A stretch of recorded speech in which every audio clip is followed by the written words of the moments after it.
Because we're doing this series called I Heart the 386. How are we loving our community? That's one of our goals. That's one of our dreams, that in our sphere of influence, what we're going to do is we're going to so love God in our sphere of influence that people are going to see Christ in us, and in some way we're going to share Christ with the world. That's really what we're pushing it towards. It's a dream of ours. And people say, well, what exactly does that mean? It means when I'm in Publix with Hannah Rose, hey, Hannah Rose, wave at me. When I'm in Publix with Hannah Rose, that, and she's taking her time bagging my groceries. I'm not on it. Pick up the pace, woman. Let's go. We got things to do. I want the Publix checkout people to think, oh, he's a Christian by how he acts. And when June Bingham's there, that I don't go, oh, Lord, don't go down that aisle because Chris will be there for 6 days, right? That there's this sense that when people see you, they understand Christ in you and through you. That we share God's love with our community. That's what we're doing this series. And actually, we started back a few months ago about we're going to pray for 3 people at 3 o'clock to share our faith. Didn't realize how hard that is for us to share our faith. And I realized we want to love the 306. It's not a we don't want to do this. There's a want to within us. It's a how to. And so this series began to shape and shift a little bit. The original plan of this series was for us to go out in the community and do lots of works and activities, but we do a really good job of that. Our Random Acts of Kindness group is doing that. We got this Osceola Elementary. I came up with this great idea that I stole from another church last night. Next year, let's do a fall festival for Osceola Elementary, to actually go out there and do it for them. So we're going to start working on for next year. I mean, wouldn't that be a great thing to do? We do that really well. But how do we love our neighbors in a way that reflects Christ? And that's what this series is kind of helping us see. What are the things we can do to do this? And last week we started with, you can't love your neighbor if you see them as less than. And so I hope you're working on that. I hope you're working on, as we talked about last week, prejudices that get in the way of us loving our neighbor, that we see people who are less than. Saw a great Facebook post this morning. It said, Lord, don't let me think less of somebody because of the political sign in their front yard. Don't let me judge them by their bumper sticker or their Facebook post. It's like, oh, Lord, that may be a prejudice I have right there. All right, so I hope you're working on that. And then this series shifted again for me, because we had planned it out several months ago, but a few weeks ago, or no longer, about a month ago now, there was a meeting by the bishop had called a town hall meeting, and I went to this town hall meeting reluctantly, and the only reason I went is because I was told I had to go, because I got a phone call inviting me to a meeting after the meeting with a group of pastors, and I'm like, I'm not going, and I was informed, no, you are going. It will be good for you. So I went to the meeting, and the meeting was all about the Methodist Church elected a bishop who's gay in the Western jurisdiction, and what is the conference, and what are the churches going to do about that? And then the bishop wanted to have a town hall discussion about that, and then push our agenda and some other things that the bishop wants us to work on. And so I went to this meeting, and then they went to the meeting the next day. I had to spend the night and go the next day to this meeting with just about 10 pastors, which I think was kind of an honor to be in that meeting, but it just irritated me to be there. And the bishop asked, well, what did y'all think about last night? And one of my friends went, oh, Bishop, it was wonderful. I thought what you did was a great job, calling us all together, talking about. I texted him on the table, what a suck up, seriously? Just drove me nuts. And so everybody kind of got, sitting there, and if y'all haven't noticed this, I'm one to speak my mind. So I spoke it, and I said, Bishop, last night was a waste of my time. I flew home from North Carolina to come to this event, and you told me nothing. You didn't lead me. You didn't push me. You didn't direct me. You're the bishop. Lead, I'll follow, or I'll get out of the way. But you can't just make everybody feel good. He did not appreciate that quite in the love I shared it. He responded back with, well, Scott, that's because the only place you care about is Ormond Beach. And I was like, well, yes, I do. Have you been there? Right? And I kind of looked at him because you don't understand. In Ormond Beach, everybody thinks the same, looks the same, and acts the same. It's easy for you as a church to move in the right direction. I'm like, obviously, you have not been to Ormond Beach. Because it's not easy for us to push and move. And he says, Scott, remember, the Methodist Church is a global church. We're not just in the U.S. We're worldwide. And for us to make decisions and move to be reflective of worldwide culture and denomination, it would do you good to remember that. And I kind of went, yes, sir, because I could tell I was, in that moment, you just say, yes, sir. And he said, remember, Scott, the Ivory Coast, which it's on Africa. It's a coastal, because it's called the Ivory Coast, but I couldn't tell you where it is. It's Côte d'Ivoire, I know that, and they have a really good soccer team. I know that. He said, Scott, do you know that the Ivory Coast has more Methodist members than Florida, Georgia, and Virginia combined? I was like, no, I did not, Bishop. He goes, so it would be good to remember that we're global. And I was like, yes, sir. We moved on to some other conversations. And then I get home and I got an email from Carol Smith from Winter Park saying, hey, don't forget we want to have the Panua group. Like literally, I get home from this meeting being reminded that we're supposed to be a global church. And I get an email saying, can we come over on October, whatever today's date is, the 23rd, right? The 23rd. I was like, well, I'm in the middle of how to do I Heart the 386. Shouldn't I just say no? Right? But well, then there's this passage from the book of Acts that I always kind of go to. Let me read this to you because I'm going to stop at a certain point. Rather, you will receive the Holy Spirit. Well, let me tell you what's happening. Jesus has died and rose again, and then he hung out with the disciples for a few weeks, and then he takes them up to a hill, and then he goes up, he gets ready to go up into heaven, all right? So he's getting ready to go up into heaven. He says, rather, you will receive power when the Holy Spirit has come upon you, and you will be my witnesses in Jerusalem, in Judea, in Samaria, and to the ends of the earth. Let's hold it right there. Okay, does everybody know where Jerusalem is? Okay, it's Jerusalem, Judea, Samaria, the ends of the earth. We're like, yeah. What does that mean? Here's how it means in my head. I read it this way. Rather, you will receive power when the Holy Spirit has come upon you, and you will be my witnesses in Ormond Beach, in the 386. And then Samaria, as we talked about last week, Samaria was the cross-cultural people. People who are different than us, act different, look different, don't live near us but aren't like us. And so I was trying to figure out what city would that be. Any suggestions? Let that go. I have one in mind, but that's all right. Right? And then to the ends of the earth. After Jesus said these things, they were watching. He was lifted up and a cloud took him out of their sight. While he was going away, they were staring towards heaven. Because, I mean, seriously, how freaky cool is that? You know, you're like, well. And suddenly, two men in white robes, who were they? They were angels, thank you. If they show up in white, two options in the Bible. If men show up in white robes, they're one of two things, angels or Miami Vice. You think about the jackets, right? So, two men in white robes stood next to them. They said, Galileans, why are you standing here looking towards heaven? This Jesus who was taken up from you into heaven will come the same way you saw him go. We're called to heart the 386, but it's not just Ormond Beach and the 386, but we expand out. And so today I want to expand out to the ends of the earth, all the way to Africa, which feels like when you fly to Africa, it's a long way. It was 13 and a half hours just to Dubai. And we landed in Dubai and realized we have to go further, like to past California distance. I mean, it was forever to get there. But what an incredible ministry is going on down in Kenya with this organization called Panua. Let me invite them to come on up, and as they're coming up, let's take a look at this video. Panua story. Our story begins in 2004 at a small sandwich shop in Pittsburgh. Reverend Paul Mathiri from Naivasha, Kenya, and Dr. Bob Bouchong from Winter Park, Florida, randomly meet. They strike up a friendship and decide to go into ministry together. They will call this ministry Panua. Panua is a Swahili word meaning to expand. This ministry is committed to transforming the lives of the 25,000 orphaned and vulnerable children of Naivasha, Kenya, through education, emotional and spiritual mentoring, and business and vocational training.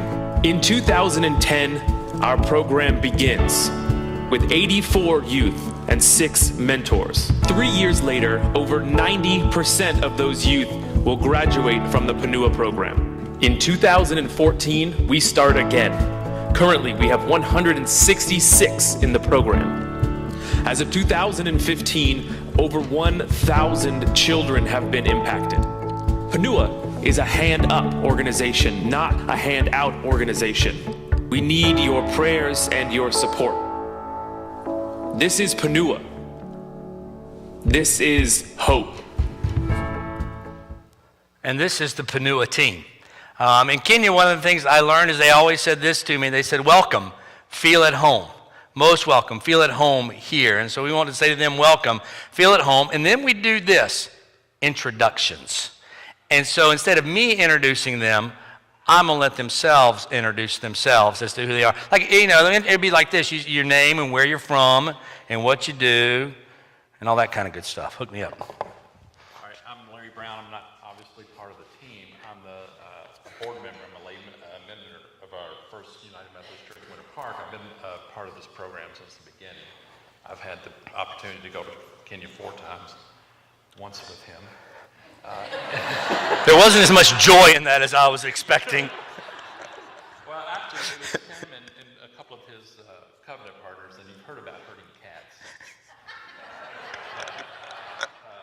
But it was a good experience, and so I just wanted to be up here to help interpret anything that needed to be interpreted. Okay. How you doing?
I would say initially what I do back in Kenya as a social worker, I do mainly the identification of the youths that are to benefit, whom definitely we cannot have a partnership without. And therefore I also initiate the next stage, which is the transaction stage, where we create the relationship between our partner churches, our donors, and the sponsors, who becomes the prayer partners, and they are directly connected to our youth. They directly communicate through letters. They directly communicate person to person when you come to visit us in Kenya. And that gives them a lot of hope, and to mean that actually they have the hope that they never had initially.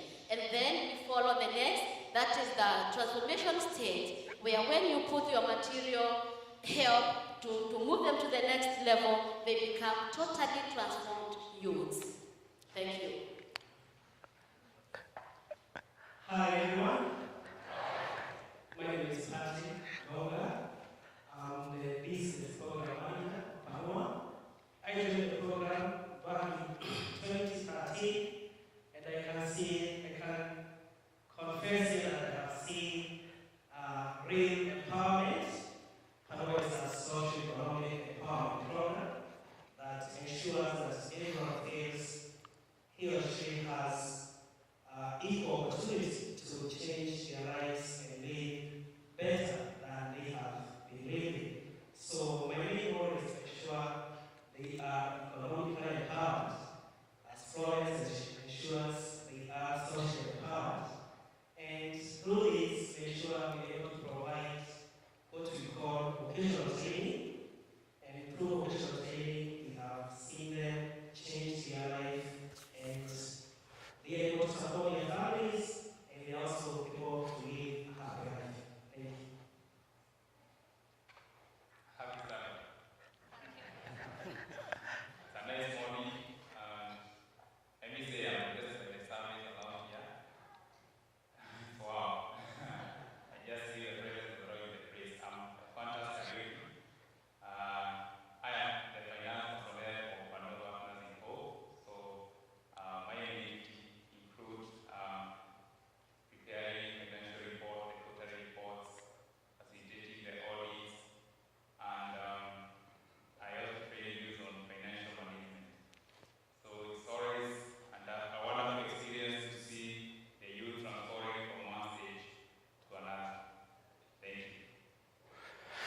All right, so that's the introductions, and so you kind of get a feel for what it's about. But who wants to tell us kind of the motive and purpose and all what we do on that? Who's going to hook us up with that? One of the things that that excites us as Panua partners in whole is actually something that we never thought was going to happen. Especially when you start or begin in a program, sometimes you are not sure what you are going to find or the results. But these young people have actually excited us. Some of them have very high potential than many of us. I especially think of this one girl in the first group. Her name is Ruth. And Ruth, when she joined the program, we did not know her history. But we later found out that she was in and out of jail. And the reason why she was in and out of jail is because when her parents died, she was the only one who was supposed to take care of the siblings. And she had to do anything possible to see that her siblings survive. And she found herself in messy situations, like anybody of us would find themselves. When she joined the program, and she said she wanted to do hairdressing and beauty, and she completed her training and started a small salon shop, which we had to continue encouraging her to move on because she was not fully transformed by then. I want to tell you that today, she has not only transformed her family or members of her family who are her siblings, but has also transformed the community.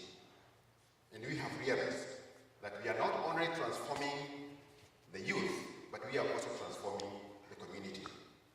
And that is why the Panua Partners is actually giving us hope to continue. One of the things I really appreciate about the program going over there is just what Paul says. I mean, it reminds me of a lot of the programs we do here. I'm looking at the New Start in the Sinners Row group over there. The New Start, they mentor kids. That's the most incredible thing. Is one of the powers of Panua is it's not a massive program. It's a smaller program, but there's this one-on-one interaction with mentors that these kids aren't alone, and then they get their lives transformed, and then they're encouraged to go transform the rest of the community. It's not, hey, get a leg up so you'll be wonderful. It's get a leg up so that you can, and it's like with the things we're doing with great kids, helping those kids, some of my great kids volunteers over here. It's very similar to that as well, about helping mentor that. But they work with something called OVC. So one of y'all three, tell me who an OVC is. Thank you again. OVC means orphan and vulnerable children. And I would say that is our target group that we deal with. We have categories in those OVCs that we work for. They are orphans, totally orphans, those who don't have mother or father, with no caregiver, and we call those heads of the household. Then we have a second category of those at least as someone who takes care of them, as a grandparent, could be a relative, could be a good Samaritan, and therefore you can see their vulnerability. That is the second category. And the third category, where we come up now with the vulnerables, are those that are living with parents, or a parent, mostly it's a parent, not parents, who are terminally ill. People that you see are bedridden and they cannot care for themselves, but this one particular youth who is elderly in the family takes care of them. And so most of these OVCs, correct me if I'm wrong, they're living on about $1 a day. Is that US dollar a day? So when they say OVC, orphan and vulnerable child, that means a kid that would be in our youth group is taking care of their brothers and sisters because mom and dad either have passed away or aren't involved. They're doing that on $1 a day. All right. Now I want y'all to go try and live on $1 a day. All right. Just say say your house is paid for and your utilities are paid for. Try and live on $1 a day. Right. And so what I love about the program is if you agree to sponsor one of these kids, you're paying $1 a day, which allows them to get into the program so they can begin to get self-sustaining on their own. And I want you to can we show that video of Lily? Let's show Lily's video right now so you can see one of these OVC that has been through the program.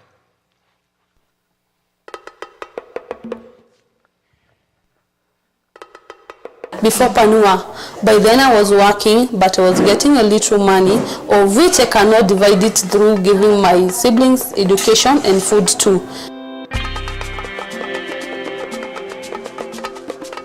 I'm Lilian Biaki. I have my 2 siblings. I have a brother and a sister.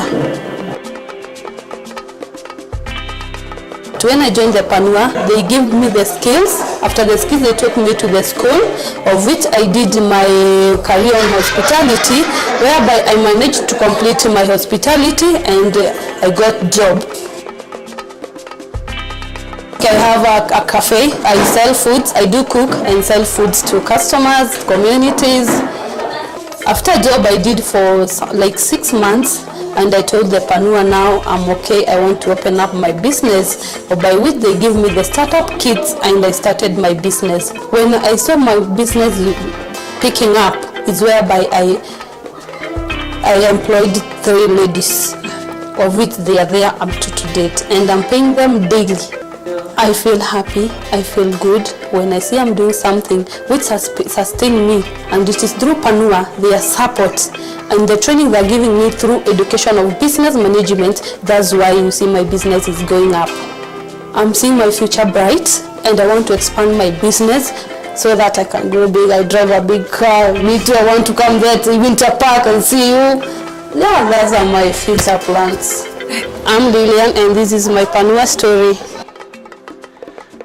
I'm letting you know, Gail, she's going to give you a run for the money in Peach Valley.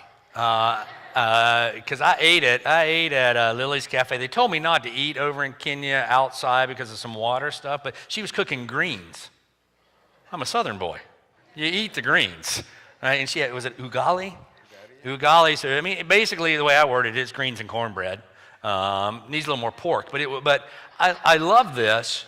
I mean, here she is caring for her siblings, barely making it, and she gets involved in Panua, gets an education, gets a job, then starts her own cafe where she's now employing 3 people and is wanting to expand out. I mean, it's an incredible thing that really kind of impacts not just the individuals' lives, but the community involved.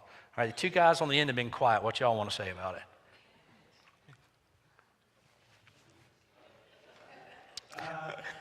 I'll say these are some of people who have really inspired us.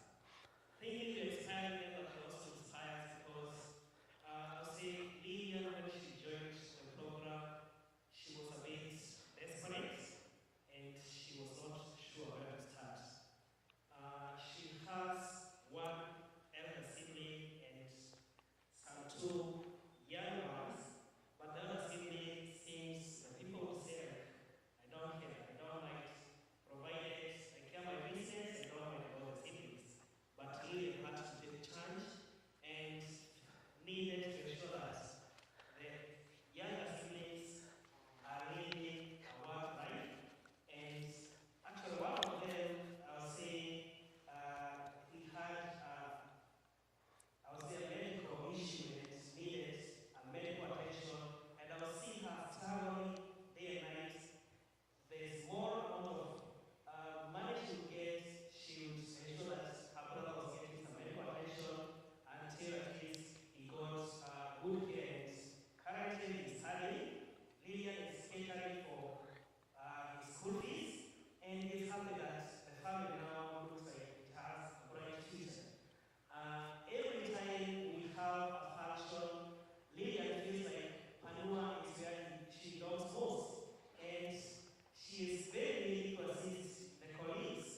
So hold on before I get to you. I know you.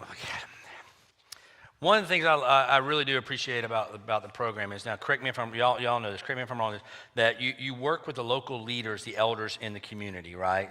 So you go in and you check the elders of the community, and they begin to tell you, here's some kids that have potential, but are OVC, parents are died or dying or being cared for by elderly folks, and y'all come in and they meet in a group, right?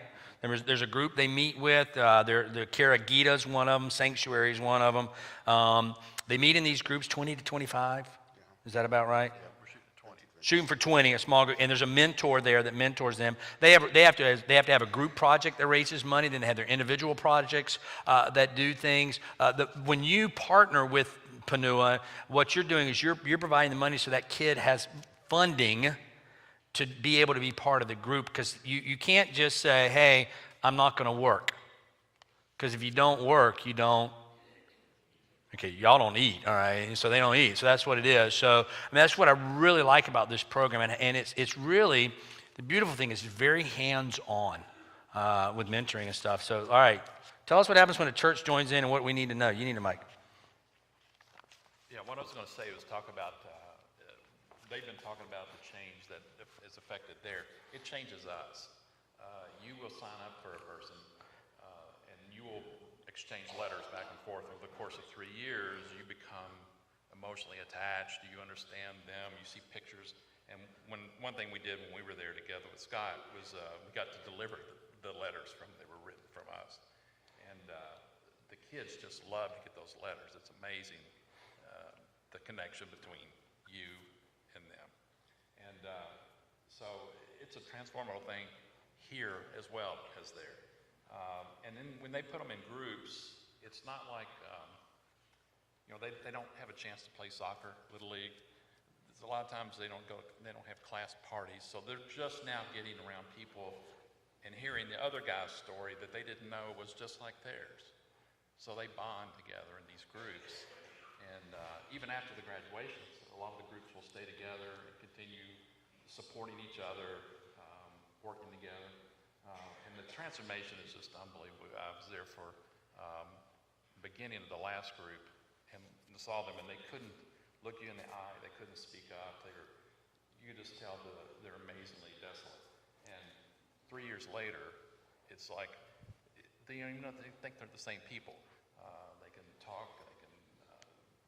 The education you get in this group is just amazing, the transformation you see. So I would encourage everybody to think about that, and it's going to change you as well. So let's transition a little bit. They're going to be out there. You can talk to them. They can tell you stories that, I'm going to give him credit. He made it through without tearing up. Yeah. That's the first time that's happened since I've met him. When he begins to talk about how it's transformed him. They'll be out there for you to talk to them. There's a flyer you can take. You can sign up to be a partner with one person or a business partner, a one-on-one. That's what I'm going to encourage most of you to do. My wife and I are going to do it. I'll tell you why. I'm just not going to lie to you. The other night, it was my wife and I had a long day, and neither one of us wanted to cook. And she says, let's go out to eat. And I wanted steak, so we went to Stonewood. It was really, they got that ribeye there. It's really good. And I ate the steak, had a good meal, and it was $100 and something just like that. Right? Didn't even think twice about it. All right? It costs $365 to sponsor a kid for a year. That's $1. That's $1 a day. And all that ribeye did means I had to run an extra 2 miles the next day. Really good, though. I'm going to go back and have another one. But when Chris and I sponsor a kid, it'll make a difference for a lifetime. I want y'all to think about that. You can do, I'm a 20-year-old, the 20-year-old group. I know some of y'all in here, my 20-year-old Bible study, you're sponsoring a kid. So Bible studies can have the college age group that I meet with. They'll sponsor a kid. But I want you to think about it and pray about it and talk to them. Don't do it just because you feel like you have to, but it really can make a difference long term. Anybody want to have any final words? Only other word I was going to say, what's the country code when you're dialing your phone for Kenya? 254. So we have to heart the 254? You could add that. All right, so heart the 386 and heart the 25. Those will be our two area codes, 356 and 254. Let's thank the Panua team for being up here. If y'all want to, you hang. Yeah. So you use this one.